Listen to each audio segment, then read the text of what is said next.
भव वेङ्कटशैलपते सचतुर्मुख षण्मुख पञ्चमुख प्रमुखाखिल दैवतमौलिमणे शरणागत वत्सल सारनिधे परिपालय मां वृषशैलपते अतिवेलतया तव दुर्विषहैरनुवेलकृतैरपराधशतैः हरितं त्वरितं वृषशैलपते परया कृपया परिपाहि हरे अधिवेङ्कटशैलमुदारमते जनताभिमताधिकदानरता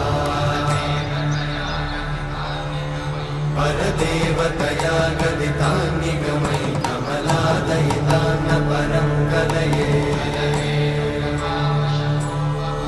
कलवेणुरमावशतोपवधूषणकोटिवृतात् स्मरकोटिसमा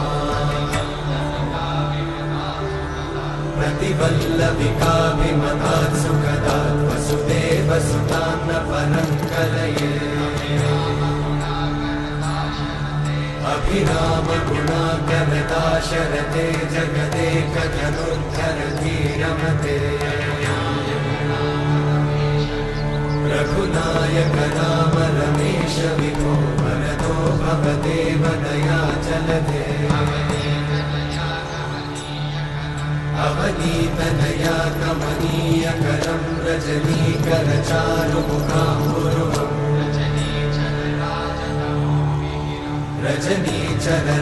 रजनीचरराजतमोमिहिरं महनीयमहं रघुराममये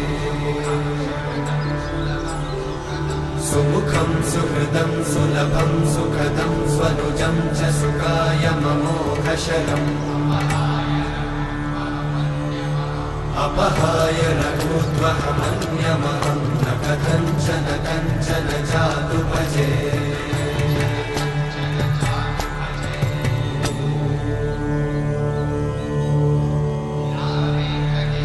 विना वेङ्कटेशं ननाथो ननाथः सदा वेङ्कटेशं स्मरामि स्मरामि हरे वेङ्कटेशं प्रसीद प्रसीद प्रियं वेङ्कटेशं प्रयच्छ प्रयच्छ विना वेङ्कटेशं ननाथो ननाथः सदा वेङ्कटेशं स्मरामि स्मरामि हरे वेङ्कटेशं प्रसीद प्रसीद प्रियं वेङ्कटेशं प्रयच्छ प्रयच्छ अहं दूरतस्ते पदाम्भोजयुग्मं प्रणामेच्छया गद्य सेवां करोमि सकृत्सेवया नित्यसेवाफलं त्वं प्रयच्छ प्रयच्छ प्रभो वेङ्कटेश अज्ञानिना मया दोषान् अशेषान् विहितान् हरे क्षमस्वत्वं क्षमस्वत्वं शेषशैलशिखामणे अज्ञानिना मया दोषान्